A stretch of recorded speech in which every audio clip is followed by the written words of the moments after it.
बेल के पतैया पर लिख ली नौता गुरु अइबा की ना। बेल के पतैया पर भेजली नाता गुरु अइबा की ना।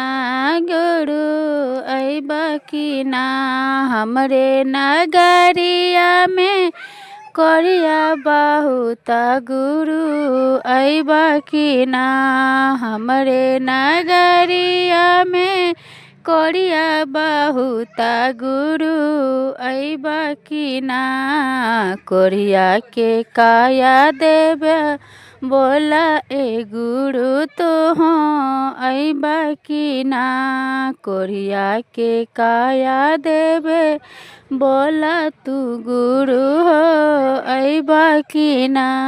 बेल के पतैया पर नाता पठौली बोला अइबा की हो ना। बेल के पतैया पर नाता पठौली गुरु अइबा की हो ना। हमरे नगरिया में अंधा बहुत बोला अइबा की ना।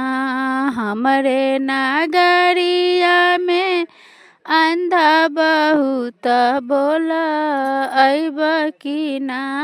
अंधा के नैना देवे बोला हे गुरु तो अइबा की ना।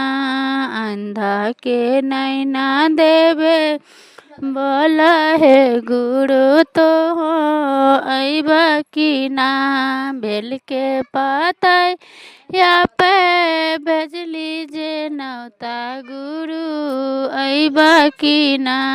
बेल के पतैया पे भेजली नौता गुरु अइबा की ना। हमरे नगरिया गुरु बाझिन बहुत बाझिन के पुत्र तू देबा अइबा की ना। हमरे नगरिया गुरु बाझिन बहुत बोला अइबा की ना। बाझिन के एक पुत्र दैबा की ना। बाझिन के पुत्र देवे अइबा की ना। बेल के पतैया पे नौता पठौली गुरु अइबा की हो ना। बोला हमरे आंगन में तू अइबा की हो ना। बोला हमारे आंगन में तू अइबा की हो ना।